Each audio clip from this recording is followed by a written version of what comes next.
Welcome English pedagogy 18 सितंबर 2016 CTET exam paper solution. इस पूरे series में हम लोग पढ़ेंगे और सीखेंगे कि 15 क्वेश्चन हम लोग कैसे सॉल्व करें। ठीक है, और तो we have covered exam papers CTET दिसंबर 2019 का पहले मैं वीडियो दे चुका हूँ, जुलाई 2019 का दे चुका हूँ, दिसंबर 2018 का दे चुका हूँ, सितंबर 2016 का मैं दे चुका हूँ और भी वीडियो आते रहेंगे पूरे कोर्स में आपको। तो हम लोग अपना यात्रा शुरू करते हैं और देखते हैं कि पहला क्वेश्चन आखिर हमसे क्या कहा जा रहा है। पहला क्वेश्चन कहा जा रहा है, teacher of class 7th while teaching the poem The Solitary Reaper by William Wordsworth asked children to find how the last word of each line sound. What is she trying to draw the attention of learners to? तो इस question का answer हम लोग का चारों option हम लोग पढ़ेंगे। Spelling of words, theme of the poem, vocabulary और राइम स्कीम। तो इसका आंसर हो जाएगा हम लोग देखते हैं आगे। इसको क्वेश्चन को जो पढ़ने के अलावा हम लोग देखते हैं कि बच्चों को किस लिए बताया जाता है। अगर बच्चा अंग्रेजी में सीखा तो तीसरा वाला ऑप्शन इसका सही हो जाएगा, राइम स्कीम। ठीक है, इसीलिए बच्चों को वो कविता पढ़ाई जाती है कि बच्चे राइम स्कीम का पैटर्न सीखें। दूसरा क्वेश्चन है हम लोग का, to help the students overcome the problems of spelling mistakes the teacher will use as the teaching strategy. मतलब बच्चों का अगर स्पेलिंग गलत होता है तो टीचर जो है किस चीज़ को टीचिंग स्ट्रेटजी में यूज़ करेगा। ठीक है, तो हम लोग देखते हैं कि ऑप्शन पहला पढ़ो, ब्रेन स्टॉर्मिंग है। दूसरा, लाउड रीडिंग कराई जाए बच्चों को, या प्रोनाउंसिएशन ड्रिल कराई जाए, या चौथा डिक्टेशन कराया जाए। Sorry, an word typing mistake है, तो इसका फोर्थ वाला ऑप्शन सही हो जाएगा, डिक्टेशन कराया जाए। ठीक है, तो यानी बच्चों का डिक्टेट कराया जाए तो इससे उनकी स्पेलिंग मिस्टेक जो है सही हो जाएगी।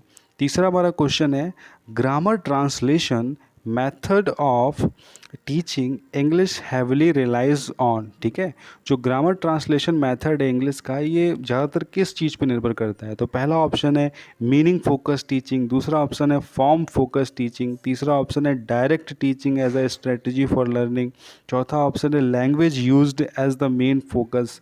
ठीक है, तो इसका ऑप्शन हम लोग का दूसरा वाला सही हो जाएगा, फॉर्म फोकस टीचिंग। चौथा है हमारा question, language proficiency refers to. Language जो प्रोफिशिएंसी है वो किस चीज़ को रेफ़र करती है। तो पहला ऑप्शन है फ्लुएंसी, एक्यूरेसी, एप्रोप्रिएटनेस, एफिशिएंसी। ठीक है, तो इसमें हम लोग देखते हैं कि भाषा की दक्षता जो बच्चों को अगर हमें बढ़ाना है तो क्या किस चीज़ में निर्भर है, कौन सी ऐसी क्वालिटी है। तो हम लोग देखते हैं कि अगर बच्चों का अगर फ्लुएंसी लेवल सही हो, मतलब तो उनका क्या है कि लैंग्वेज प्रोफिशिएंसी उनका क्या है, बहुत अच्छी है। ठीक है, और उनकी एप्रोप्रिएटनेस हो, एफिशिएंसी हो, ठीक है, तो उनका क्या है, बहुत अच्छा है। इसका सेकंड छोड़ के बाकी पहला, तीसरा, चौथा तीनों सही हो जाएंगे। ठीक है, असल में ये मैच द फॉलोइंग का है, मैंने इसको ऑप्शन के फॉर्म में दिया है इस वजह से। ठीक है, आपको ABC के फॉर्म में नीचे मिलते 4 ऑप्शन, उसमें से आप चूज़ करते हैं इन 3 को। पांचवा हम लोग का क्वेश्चन है, written description of a child's progress that our teacher keeps on a day to day basis. ठीक है, अगर अध्यापक क्या करता है बच्चे के डे टू डे बेसिस कि वो बच्चा क्या करता है, कहाँ कैसा क्या उसका बिहेवियर है, इसका अगर रिटन डिस्क्रिप्शन रखा जाता है तो इसे हम लोग क्या बोलेंगे। तो उसे बोलेंगे पहला एनेक्डोटल रिकॉर्ड। ठीक है, और इसका दूसरा, तीसरा, चौथा ऑप्शन नहीं होगा। A teacher of class 6 in a writing assessment task ask student to write on if I were famous for something, this is assessment of answer. तो ये किस असेसमेंट का है आंसर। ठीक है, तो हम लोग देखते हैं इसका आंसर हम लोग का आ जाएगा, 4 ऑप्शन दिए गए हैं, एक्स्ट्रापोलेटिव, नैरेटिव, फैक्चुअल, डिस्क्रिप्टिव। तो चौथा ऑप्शन इसका सही हो जाएगा, डिस्क्रिप्टिव। ठीक है, अगर बच्चों को कुछ लिखने के लिए दिया गया है, थोड़ा सा हमने लिख के छोड़ दिया तो ये हो जाएगा।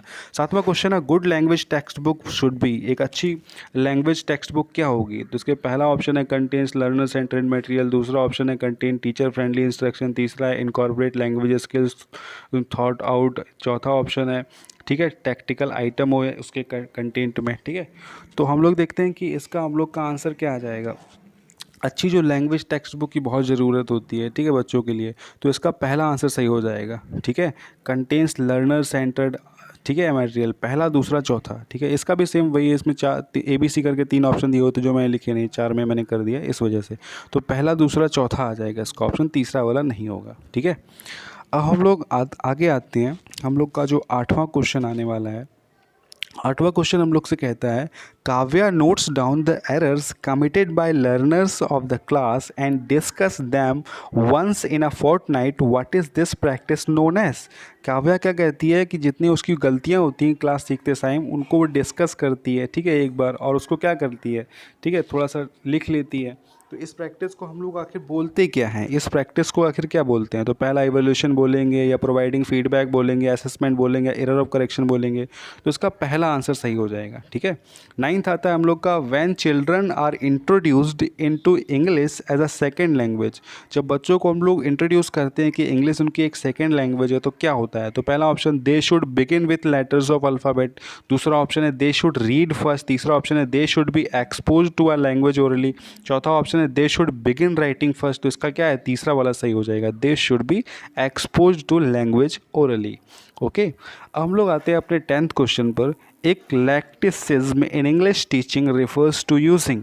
जो इक्लेक्टिसिज्म होती है इंग्लिश में, किस चीज़ को रिफ़र करती है? तो पहला ऑप्शन हम लोग का appropriate strategies from various methods of teaching, दूसरा है all the methods to teaching language. तो इसका पहला ऑप्शन बिल्कुल सही हो जाएगा, appropriate strategies from various methods of teaching, ठीक है। अलग अलग मेथड से हम लोग टीचिंग से ले लेंगे, जो हमारे लिए काम करेगा उसको हम लोग एक्सेप्ट कर लेंगे, पहला सही। अब आते हैं 11th क्वेश्चन पर। विच of the following approaches methods advocates linguistic competence and performance. कौन सा ऐसा है जो लिंग्विस्टिक कॉम्पिटेंस और परफॉर्मेंस को क्या करता है, एडवोकेट करता है? तो पहला ऑप्शन है ग्रामर ट्रांसलेशन मेथड, दूसरा ऑप्शन है कम्युनिकेटिव अप्रोच, तीसरा है डायरेक्ट मेथड, चौथा है स्ट्रक्चरल अप्रोच, ठीक है। तो इसका दूसरा सही हो जाएगा कम्युनिकेटिव अप्रोच, ठीक है। इसका आंसर क्या आ जाएगा, कम्युनिकेटिव अप्रोच जो होता है ये दिखाता है, ठीक है। 12वां जो हमारा क्वेश्चन है global listening is not listening, मतलब जो ग्लोबल लिसनिंग है, ठीक है, सब लोग सुने तो वो किस तरह की लिसनिंग नहीं है? तो पहला ही ऑप्शन है कि without being constrained by present question और टास्क, दूसरा है हमारा फॉर स्पेसिफिक इन्फॉर्मेशन, तीसरा है एट डिफरेंट लेवल्स। तो उसका दूसरा सही हो जाएगा। 13वां क्वेश्चन है which of the following activities needs to be taken care of for helping non native speakers to produce the sounds of the target, ठीक है। तो किस तरह के ध्वनि निकाली जाए, ध्वनि का सपोर्ट किया जाए ताकि स्पीकर्स को वो कैचअप करे, ठीक है, मतलब नॉन नेटिव स्पीकर्स हैं उनको भी कैचअप करे, ठीक है, ऐसी एक्टिविटीज़ में। तो इसका आंसर हम लोग का आ जाएगा, चारों ऑप्शन हम लोग देखेंगे, पहला दूसरा तीसरा चौथा। तो हम लोग देखते हैं कि इसका आंसर कौन सा, तीसरा आ जाएगा, ensuring that the words spoken are intelligible to others, ठीक है, मतलब दूसरों को क्या है, दूसरों को भी वो बुद्धिमत्तापूर्ण लगे जो हमने शब्द बोले हैं, ठीक है। अब हम लोग 14वें क्वेश्चन पे आते हैं। The concept of transformative generative grammar was given by, ठीक है। जो ट्रांसफॉर्मेटिव जनरेटिव ग्रामर है इसका कॉन्सेप्ट किसने दिया था? तो इसका तीसरा ऑप्शन सही है, नोआम चॉम्स्की, बहुत ही एक एजुकेशन में बहुत ही फेमस नाम है। पिगेट ने नहीं दिया है, ब्रूनर ने नहीं दिया है, ठीक है, और फर्डिनैंड ने भी नहीं दिया है, ठीक है। अब हम लोग 15वें क्वेश्चन पे आते हैं। Tail question also refers to. तो टेल क्वेश्चन आप लोग जानते हैं, सब बहुत ही सिंपल क्वेश्चन है, क्वेश्चन टैग होता है, ठीक है, सबसे लास्ट में होता है क्वेश्चन टैग। तो इसका पहला सही हो जाएगा, दूसरा तीसरा चौथा इसके ऑप्शन नहीं होंगे, ठीक है। तो इस तरह हम लोग ने देखा है कि इसके 15 क्वेश्चन हम लोग ने आज किए हुए हैं, ठीक है। In next part we will learn CTET 21 फरवरी 2016 का एग्ज़ाम पेपर हम लोग अगले पार्ट में हम लोग देखेंगे, जो कि अगला वीडियो आएगा, ठीक है। और ये इंग्लिश पेडागोजी का होगा, 15 क्वेश्चंस का पूरा होगा, ठीक है। 15 क्वेश्चन 15 मार्क्स हम लोग को मिलेंगे, ठीक है। तो हम लोग चलते हैं। Thanks for learning in minute.